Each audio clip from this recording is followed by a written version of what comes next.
नमस्कार दोस्तों और स्टडी विद ज्ञान प्रकाश में आपका बहुत बहुत स्वागत है। समीक्षा अधिकारी, सहायक समीक्षा अधिकारी की जो पहले परीक्षाएं हो चुकी हैं उसमें कई सारे प्रश्न ऐसे हैं जो कि यूपीपीएससी बार बार रिपीट करता है, यानी कि ये प्रश्न आपकी परीक्षा के लिए बहुत ही महत्वपूर्ण है। प्रश्नों की जो व्याख्या होती है उसमें कुछ बिंदु ऐसे होते हैं जो कि अक्सर अगली परीक्षाओं में पूछे जाते हैं। तो फ्रेंड्स, अगर आप समीक्षा अधिकारी, सहायक समीक्षा अधिकारी या फिर यूपी लेखपाल भर्ती या फिर यूपी टीटी सोशल साइंस की तैयारी कर रहे हैं, टीजीटी की तैयारी कर रहे हैं, तो भी ये वीडियो आपके लिए बहुत ही हेल्पफुल रहेगा। तो पूरा वीडियो आप लोग ध्यान से देखिएगा। तो शुरू करते हैं आज का वीडियो। और सभी प्रश्न यहाँ पर तेजी से आप देख सकें इसीलिए यहाँ पर विकल्प को हटा दिया गया है और सीधे सीधे क्वेश्चन आंसर के फॉर्मेट में ये वीडियो आपके लिए लाया गया है।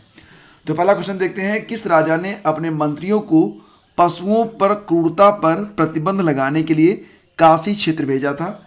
ये प्रश्न बहुत ही इंपॉर्टेंट है जिसका सही उत्तर है चालुक्य राजा कुमारपाल ने। किस शासक ने सिंघल द्वीप के विरुद्ध 642 ईस्वी में 2 समुद्री अभियान भेजा? और इसका उत्तर हो जाएगा नरसिंह वर्मन प्रथम ने, जिसका शासनकाल रहा 630 से लेकर 638 तक और यह एक पल्लव वंश का शासक था। शेरशाह सूरी का अंतिम अभियान किस राज्य के विरुद्ध था? ये प्रश्न ही बहुत ही महत्वपूर्ण है। शेरशाह सूरी का जो अंतिम अभियान था वो कालंजर के विरुद्ध था 1545 में, जिसमें गोला फटने से शेरशाह जो था वो बुरी तरह जल गया था और इसके बाद उसकी मृत्यु हो गई थी। कश्मीर के शासक जैन उल आबिदीन का वास्तविक नाम? ये प्रश्न कई बार रिपीट हो रहा है तो इसको थोड़ा सा याद रखिएगा आप लोग। और जैन उल आबिदीन का जो वास्तविक नाम था वो था शाही खां। कश्मीर का अकबर भी उसे कहा जाता है क्योंकि उसने कश्मीर में कई उदारवादी नीतियां अपनाई थी। और कश्मीर का अलाउद्दीन भी जैन उल आबिदीन को ही कहा जाता है। क्यों? क्योंकि जो बाजार नियंत्रण प्रथा थी जो कि अलाउद्दीन ने आगे चलकर चलाया था, तो ये प्रथा भी चलाई गई थी जैन उल आबिदीन के द्वारा, जिसकी वजह से कश्मीर का अकबर और कश्मीर का अलाउद्दीन कहा जाता है कश्मीर के शासक जैन उल आबिदीन को। हल्दी घाटी के युद्ध में महाराणा प्रताप की सेना का सेनापति कौन था? तो दोस्तों याद रखना, हकीम खान सूर। और हल्दी घाटी का युद्ध कब हुआ था? 1576 में। Mohammedan Anglo oriental college Aligarh की स्थापना किस वर्ष हुई थी? ये प्रश्न भी बहुत ही महत्वपूर्ण है। 1875 में स्थापना हुई मोहम्मडन एंग्लो ओरिएंटल कॉलेज की। आगे चलकर यही अलीगढ़ मुस्लिम विश्वविद्यालय के नाम से जाना गया और इसके संस्थापक थे सर सैयद अहमद खान। और ये भी याद रखना कि मोहम्मडन एंग्लो ओरिएंटल कॉलेज के जो पहले चांसलर बनाए गए उनका नाम था थियोडोर मेनन। कौन सैयद अहमद खान के साथ? कौन सैयद अहमद खान? यही जिन्होंने मोहम्मडन एंग्लो ओरिएंटल कॉलेज की स्थापना की थी। तो प्रश्न है कि कौन सैयद अहमद खान के साथ यूनाइटेड इंडियन पैट्रियाटिक एसोसिएशन का संस्थापक बना था? तो दोस्तों याद रखना, इसका उत्तर हो जाएगा बनारस के राजा शिव प्रसाद। लखनऊ में स्थापित अखिल भारतीय किसान कांग्रेस के महासचिव के रूप में किसे चुना गया था? अब ये प्रश्न अगर आएगा, अखिल भारतीय कांग्रेस जो था, अखिल भारतीय किसान कांग्रेस, इसका जो महासचिव बनाया गया था वो बनाया गया था एनजी रंगा को। एग्जाम में प्रश्न इस प्रकार से भी आता है कि लखनऊ में स्थापित अखिल भारतीय किसान कांग्रेस के अध्यक्ष कौन बने थे? तब इसका उत्तर हो जाएगा सहजानंद सरस्वती। इसकी स्थापना हुई थी 11 अप्रैल 1936 में। किस क्रांतिकारी नेता ने कलकत्ता में क्रूर पुलिस कमिश्नर चार्ल्स टेगार्ड की हत्या का प्रयास किया था? तो इसका उत्तर हो जाएगा गोपीनाथ साहा। हालांकि चार्ल्स टेगार्ड जो था वो बच निकला था, मतलब वो मरा नहीं था। अगला क्वेश्चन देखते हैं, निम्नलिखित घटनाओं को कालक्रमानुसार व्यवस्थित कीजिए। दांडी यात्रा, पूना समझौता, सांप्रदायिक घोषणा जिसको आप कम्युनल पंचाट भी कहते हैं, और गांधी इरविन समझौता। अब इस प्रश्न को आप वेरी वेरी वेरी इंपॉर्टेंट में रखो क्योंकि ये प्रश्न मैं देख रहा हूँ कि यूपीपीएससी की कई परीक्षाओं में लगातार पूछा जा रहा है। तो हो सकता है कि इसमें से कोई भी एक पॉइंट आपसे पूछ लिया जाए।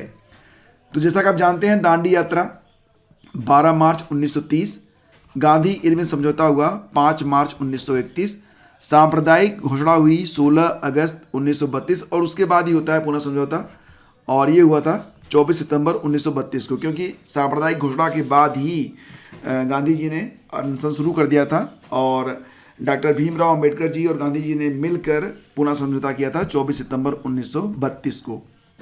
दिल्ली सल्तनत के किस शासक ने अपने आप को खलीफा घोषित किया था? Very important question. दिल्ली सल्तनत के किस शासक ने अपने आप को खलीफा घोषित कर दिया था? तो इसका उत्तर हो जाएगा कुतुबुद्दीन मुबारक खिलजी ने। मुबारक खिलजी की उपाधियाँ अल इमाम, अल उमाम, खिलाफल उल लह और खलीफुल्लाह भी थी। 1316 से लेकर 1320 तक कार्यकाल रहा। अब ये लाइन वेरी इंपॉर्टेंट है, एग्जाम में आ सकती है। मुबारक खिलजी ने अलाउद्दीन खिलजी के द्वारा शुरू किया गया बाजार नियंत्रण जो प्रणाली था उसको ख़त्म कर दिया था। तो एग्जाम में आ सकता है कि सल्तनत काल के किस शासक ने अलाउद्दीन खिलजी के द्वारा शुरू किए गए बाजार नियंत्रण को समाप्त किया था? तो इसका उत्तर हो जाएगा मुबारक खिलजी। अब मुबारक खिलजी में कुछ देखिए, वो नग्न स्त्री पुरुषों की संगत उसे पसंद थी। कई बार वह दरबार में स्त्रियों के जो वस्त्र होते हैं उसको ही पहन के आ जाता था। रज़्मनामा किस ग्रंथ, मतलब किस हिंदू ग्रंथ का फारसी अनुवाद है? रज़्मनामा, तो दोस्तों याद रखना कि रज़्मनामा जो है ये महाभारत जो ग्रंथ है उसका फारसी अनुवाद है, और ये अनुवाद अकबर के समय में हुआ था। बदायूनी, नकीब खां और फैज़ी की जो टीम थी उन्होंने मिलकर इसको ट्रांसलेट किया था। रज़्मनामा इसे महाभारत का जो है फारसी अनुवाद है। आगे बढ़ते हैं। रंपा विद्रोह कब हुआ था? रंपा विद्रोह कब हुआ था? 1879-80 में। और एग्जाम में ये भी आ सकता है कि रंपा विद्रोह का नेतृत्व किसने किया था? तो इसका उत्तर हो जाएगा अल्लूरी सीताराम राजू, और ये विद्रोह आंध्र प्रदेश में हुआ था। रंपा आदिवासियों ने अंग्रेज सरकार से समर्थित मनसबदारों के विरुद्ध ये विद्रोह किया था, रंपा विद्रोह। लाठी क्लब की स्थापना किसने की थी? Very important question. इसका उत्तर हो जाएगा बाल गंगाधर तिलक। और पाबना किसान विद्रोह ये कब हुआ? तो 1873 से लेकर 1876 तक पश्चिम बंगाल के पाबना गांव के किसानों का विद्रोह था, जिसका नेतृत्व ईशान चंद्र राय और शंभूपाल इत्यादि ने किया था। अन्य विद्रोह में बंगाल नील विद्रोह आता है जो कि हुआ 1859-60 में। याद रखना इसको। यहाँ पर मैं ये पॉइंट जो आपको दे रहा हूँ सिर्फ इसलिए दे रहा हूँ ताकि आपको जो सन है वो याद रहे। जयंतिया विद्रोह का जो समय है वो है 1860 से लेकर 1863 तक। Very important. इंपीरियल गजेटियर के संकलनकर्ता कौन थे? इंपीरियल गजेटियर के संकलनकर्ता कौन थे? William Wilson Hunter. अगला क्वेश्चन है कि क्रिप्स प्रस्ताव, अगस्त प्रस्ताव, वेबल योजना और CR फार्मूला, इनको जो है कालक्रमानुसार आपको व्यवस्थित करना है। तो फ्रेंड्स यहाँ पर अगस्त प्रस्ताव आता है 1940 में, क्रिप्स प्रस्ताव उसके बाद आएगा 1942 में, CR फार्मूला आता है 1944 और वेबल योजना 1945 में। ईश्वर के बारे में सोचने के लिए मेरे पास वक्त नहीं है क्योंकि अभी इस धरती पर बहुत काम किया जाना है। यह कथन किसका है? तो इसका उत्तर हो जाएगा स्वामी ईश्वरचंद्र विद्यासागर, और इन्हीं के प्रयासों से विधवा पुनर्विवाह कानून भी पारित हुआ था 1856 में। महावीर स्वामी को किस नदी के तट पर ज्ञानोदय हुआ? तो इसका उत्तर हो जाएगा ऋजुपालिका नदी। तो ये प्रश्न काफ़ी इंपॉर्टेंट है। महावीर स्वामी जैन धर्म के 24वें तीर्थंकर माने जाते हैं, तो आप जानते ही हैं। डेमेट्रियस किस वंश का शासक था? डेमेट्रियस एग्जाम में आता है, अक्सर सुमेल करने का जो प्रश्न होता है उसमें यह नाम आपको देखने को मिलेगा। डेमेट्रियस जो था ये हिंद यूनानी था, रुद्रदामन शक शासक था, गुंडो फर्नीज पहलव वंश और बिम कड़फिसेस या कुषाण वंश का शासक था।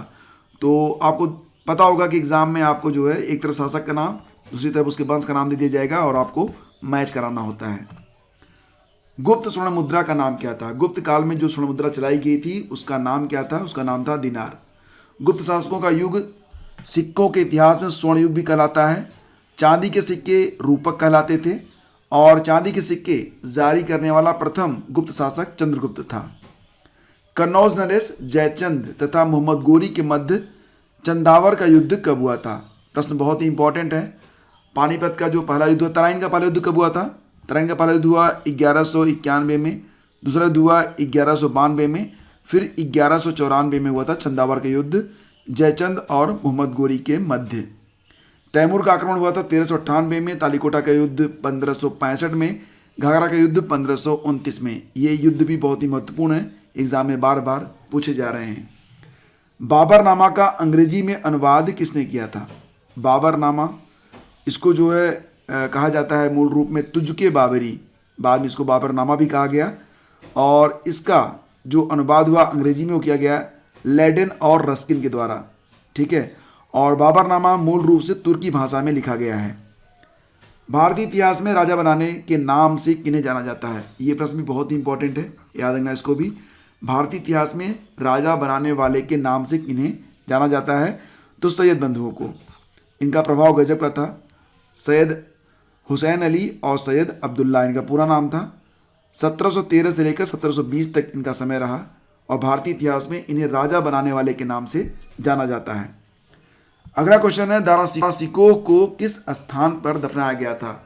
दारा शिकोह जो कि शाहजहां का बड़ा और प्रिय पुत्र था, औरंगजेब ने उत्तराधिकार की लड़ाई में उसे बहुत बुरी तरह मारा था। हालांकि औरंगजेब ने अपने अन्य भाइयों की भी हत्या की थी, लेकिन दारा शिकोह को बहुत दर्दनाक मौत उसने दी थी। और इसको जो दफनाया गया था दिल्ली में, दारा शिकोह एक्चुअली जो हुमायूं का मकबरा है उसी के बगल में इसको दफनाया गया था। और इसका जो सर था, दारा शिकोह का जो सर था, उसे ताजमहल में गड़वा दिया था औरंगजेब ने, ताकि जब शाहजहां कभी ताजमहल को देखे तो उसके मन में ये आए कि उसकी बीवी का ये शानदार मकबरा है जहां उसके बेटे का सर भी गड़ा हुआ है। मतलब उसके मन में गलत विचार आए, इसलिए ऐसा किया था औरंगजेब ने। विशिष्टाद्वैतवाद के प्रवर्तक कौन थे? ये प्रश्न भी आपको अक्सर मिलेगा यूपीपीएससी की परीक्षाओं में। विशिष्टाद्वैतवाद के प्रवर्तक रामानुज थे 1017 से लेकर 1137 तक। और इसी प्रकार से पुष्टि मार्ग आता है, पुष्टि मार्ग के प्रवर्तक वल्लभाचार्य हैं। मध्वाचार्य द्वैतवाद और शंकर को अद्वैतवाद का प्रवर्तक माना जाता है। दौरा का युद्ध कब हुआ था? दौरा, तो याद रखना कि दौरा का युद्ध हुआ 1532 में हुमायूं और अफगानों के मध्य। इसमें जो है अफगानों की पराजय हुई थी। दौरा कभी कभी दोहरिया का नाम से भी जाना जाता है इसे, दौरा दोहरिया का युद्ध। सामूगढ़ का युद्ध किसके किसके बीच हुआ था? तो जैसा कि आप जानते हैं सामूगढ़ का युद्ध भी उत्तराधिकार का ही युद्ध था। इसमें औरंगजेब और दारा शिकोह के बीच युद्ध हुआ था। इसमें अंततः जो निर्णायक विजय मिली थी वो औरंगजेब को मिली थी। 1658 में युद्ध लड़ा गया था। 1629 में ही गिरफ्तार करके, मतलब पकड़ के बंदी बनाकर दारा शिकोह की हत्या कर दी थी। किसने? औरंगजेब ने। कौन जिंदा पीर के नाम से जाना जाता है? तो इसका उत्तर हो जाएगा औरंगजेब। और द ग्रेट रिबेलियन किसकी रचना है? तो इसका उत्तर हो जाएगा अशोक मेहता। एग्जाम के लिए बहुत इंपॉर्टेंट है। The Indian war of independence, ये किताब लिखी गई है वीडी सावरकर के द्वारा। और the sipahi mutiny and the revolt of 1857, किताब लिखी गई है आरसी मजूमदार के द्वारा। Civil rebellion in the Indian mutinies 1857 to 1859, यह किताब एसबी चौधरी की द्वारा लिखी गई है। सभी किताबें बहुत ही इंपॉर्टेंट हैं, इसलिए इस पूरे वीडियो को आप कम से कम 2 बार देखिएगा ताकि सारे फैक्ट आपको याद हो जाएं। पीपुल्स प्लान का प्रारूप 1945 में किसने प्रस्तुत किया था? पीपुल्स प्लान, तो याद रखना कि मानवेंद्र नाथ राय के द्वारा 1945 में लाया गया था पीपुल्स प्लान। पाशुपत सिद्धांत के प्रवर्तक कौन है? तो याद रखना लकुलिश। इसी प्रकार से शून्यवाद के प्रवर्तक माने जाते हैं नागार्जुन। जैनवाद के जो प्रवर्तक हैं भद्रबाहु। और आजीवक संप्रदाय के प्रवर्तक हैं गोशाल, मक्खलीपुत्र गोशाल। बौद्ध धर्म में त्रिरत्न का क्या अर्थ है? एक बात और याद रखना कि बौद्ध धर्म के अलावा जैन धर्म में भी त्रिरत्न है। तो जो बौद्ध धर्म में त्रिरत्न है उसका मतलब होता है बुद्ध, धम्म और संघ से। जबकि बौद्ध धर्म में जो त्रिपिटक है उसमें 3 किताबें आती हैं, सुत्त पिटक, विनय पिटक और अभिधम्म पिटक। और जैन धर्म के जो 3 त्रिरत्न माने गए हैं वो हैं सम्यक दर्शन, सम्यक ज्ञान और सम्यक चरित्र। ऐहोल अभिलेख किससे संबंधित है? तो दोस्तों याद रखना कि ऐहोल अभिलेख यह पुलकेशिन द्वितीय से संबंधित है। नासिक अभिलेख का संबंध गौतमी पुत्र से है। हाथी गुम्फा अभिलेख खारवेल और भीतरी अभिलेख जो है ये स्कंदगुप्त से संबंधित है। गिरनार अभिलेख रुद्रदामन प्रथम से संबंधित है। विक्रमशिला विश्वविद्यालय की स्थापना किसने की थी? ये प्रश्न भी बहुत ही इंपॉर्टेंट है, कई बार पूछा गया है। तो इसका उत्तर हो जाएगा धर्मपाल। पाल वंश के गोपाल प्रथम के पुत्र धर्मपाल ने 770 से लेकर 810 ईस्वी के मध्य शासन किया था और इसे परम सौगत की उपाधि भी प्राप्त थी। धर्मपाल को परम सौगत भी कहा गया है। विक्रमशिला विश्वविद्यालय की स्थापना बिहार में की गई थी धर्मपाल के द्वारा। गुर्जर प्रतिहार शासकों में किसकी उपाधि आदिवरा थी? तो इसका उत्तर हो जाएगा मिहिर भोज। मिहिर भोज का शासनकाल काफ़ी अच्छा था, 50 वर्ष का शासन रहा, 836 से लेकर 885 तक। अरब यात्री सुलेमान ने अपने यात्रा वृत्तांत में मिहिर भोज को इस्लाम का सबसे बड़ा शत्रु कहा है। गुर्जर प्रतिहार शासकों में आदि वराह की उपाधि थी मिहिर भोज की। और इब्न बतूता का गृह देश कौन सा था, कहाँ से आया था इब्न बतूता, तो याद रखना कि मोरक्को से आया था ये।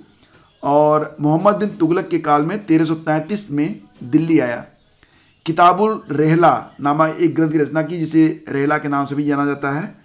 और इसी प्रकार से मार्को पोलो इटली का निवासी था। अब्दुल रज्जाक ईरान का निवासी था। नूनीज ये पुर्तगाल का निवासी था। किस शासक ने दीवाने अमीर कोही विभाग की स्थापना की थी? दीवाने अमीर कोही किसानों की मदद के लिए यह विभाग स्थापित किया गया था मोहम्मद बिन तुगलक के द्वारा। और किस चिश्ती संत को चिरागे दिल्ली कहा जाता है? तो इसका उत्तर हो जाएगा नासिरुद्दीन। किस शासक ने शाहरुख नामक चांदी का सिक्का चलवाया था? तो इसका उत्तर हो जाएगा बाबर। बाबर ने पानीपत विजय की स्मृति में प्रत्येक काबुलवासी को एक एक शाहरुख सिक्का उपहार में दिया था। यह सिक्का चांदी का बना हुआ था। मोपला विद्रोह कब हुआ? मोपला विद्रोह हाल ही में अखबारों में भी चर्चा में रहा है। यह 1921 में हुआ था केरल के मोपला मुसलमानों के द्वारा। और यह विद्रोह अंग्रेजों और हिंदुओं के विरुद्ध था। जो इस समय विवाद का कारण है वो ये है कि मोपला विद्रोह को एक सबसे बड़ा हिंदू नरसंहार के रूप में बताया जा रहा है। अगर आप अखबार पढ़ते होंगे तो आपको पता होगा मोपला नामक उपन्यास लिखा गया था विनायक दामोदर सावरकर के द्वारा। इसी प्रकार से कोल विद्रोह हुआ 1831-32 में, संथाल विद्रोह 1855-56 में और अहोम विद्रोह ये असम में हुआ था 1828 में। कूका आंदोलन कहाँ पर हुआ था? तो पंजाब में हुआ था, जिसकी शुरुआत की गई भगत जवाहरमल के द्वारा 1840 में। सुभाष चंद्र बोस का राजनीतिक गुरु कौन था? तो CR दास। और 2 पॉइंट और मैं आपको बताता हूँ इस प्रश्न से। सबसे पहले तो ये कि वह ट्रेन जिसका नाम नेताजी एक्सप्रेस रखा गया तो ये हावड़ा कालका मेल है, ये भी याद रखना। और दूसरी बात कि 23 जनवरी को प्रतिवर्ष पराक्रम दिवस के रूप में मनाया जाएगा सुभाष चंद्र बोस की जयंती। तो ये 3 पॉइंट आपको यहाँ पर याद रखने हैं। ऑपरेशन रूबिकान वह कूट शब्द था जिसे भारत में ब्रिटिश सरकार के द्वारा प्रयोग में लाया गया था, किस संदर्भ में? तो इसका उत्तर हो जाएगा जेल में गांधी जी के आमरण अनशन के संदर्भ में। ये माना जा रहा था कि गांधी जी का जो आमरण अनशन चल रहा है उससे उनकी मृत्यु भी हो सकती है, इसलिए ऑपरेशन रूबिकान शब्द का चुनाव लॉर्ड लिनलिथिगो द्वारा पूना खा के आगा खां पैलेस में गांधी के आमरण अनशन को सूचित करने के लिए किया गया था। तो जरूर याद रखना इसको, जेल में गांधी जी के आमरण अनशन से संबंधित है ऑपरेशन रूबिकान। मिरातुल अखबार संपादक कौन थे? मिरातुल अखबार के संपादक कौन थे? तो याद रखना राजा राम मोहन राय। इसी प्रकार समाचार दर्पण के संस्थापक JC मार्समैन। केसरी के संपादक बाल गंगाधर तिलक। Young India Mahatma Gandhi. दिल्ली सल्तनत का वास्तविक संस्थापक किसे कहा जाता है? Very very very important question. Delhi सल्तनत का वास्तविक संस्थापक किसे कहा जाता है? तो दोस्तों इल्तुतमिश को। कुतुबुद्दीन ऐबक के समय सल्तनत की राजधानी कहाँ पर थी? लाहौर थी। 1210 में ऐबक की मृत्यु के बाद इल्तुतमिश ने सल्तनत की राजधानी दिल्ली लाई। डॉक्टर RP त्रिपाठी ने इल्तुतमिश को दिल्ली सल्तनत का वास्तविक संस्थापक कहा है। किस राज परिवार ने सबसे पहले अकबर के साथ वैवाहिक संबंध स्थापित किए थे? वेरी इंपॉर्टेंट क्वेश्चन, इसका उत्तर हो जाएगा कछवाहा। 1562 में अजमेर में मोइनुद्दीन चिश्ती की दरगाह पर अकबर की यात्रा के समय राजा भारमल ने उससे अपनी पुत्री हरखाबाई से विवाह का प्रस्ताव रखा था। और जहांगीर का मकबरा ये कहाँ पर स्थित है? तो याद रखना लाहौर में। जहांगीर की मृत्यु हुई थी 1627 में। और हुमायूं का मकबरा मिलेगा आपको कहाँ पर? दिल्ली में मिलेगा। औरंगजेब का मकबरा मिलेगा आपको औरंगाबाद में। जहांदर शाह का मकबरा मिलेगा खुसरो बाग प्रयागराज इलाहाबाद में। एका ब्राह्मण शब्द किस शासक के लिए प्रयुक्त हुआ है? एका ब्राह्मण, तो याद रखना गौतमी पुत्र सातकर्णी को कहा जाता है एका ब्राह्मण। यह उपाधि उसे गौतमी बलश्री के नासिक अभिलेख में दिया गया है। समुद्रगुप्त के प्रयाग प्रशस्ति वाले स्तंभ पर किसका लेख मिलता है? तो जहांगीर का। यह अभिलेख मूलतः कौशाम्बी में था जिसे अकबर ने इलाहाबाद के किले में स्थापित किया था। और आज की वीडियो का यह अंतिम प्रश्न होगा, ग्वालियर का तेली मंदिर का शिखर किस शैली में निर्मित है? कई बार पूछा गया प्रश्न है, तो याद रखना द्रविड़ शैली में। और इस मंदिर का निर्माण गुर्जर प्रतिहार साम्राज्य के सबसे प्रतापी शासक मिहिर भोज के शासनकाल में तेल के व्यापार से प्राप्त धन से हुआ था। इसीलिए इसे तेली मंदिर भी कहा जाता है। यह ग्वालियर में स्थित है। तो दोस्तों, अगर वीडियो आपको पसंद आया और बाकी के प्रश्न भी आप इसी प्रकार से रिवाइज करना चाहते हैं तो आप इसके बारे में हमें कमेंट करके ज़रूर बताइएगा। जब आप कहेंगे उसके बाद ही आपको नेक्स्ट वीडियो मिलेगा। तो आज का वीडियो अगर आपको पसंद आया तब आप इसे प्लीज़ लाइक और शेयर कर दीजिएगा। बहुत बहुत धन्यवाद। Thank you so much.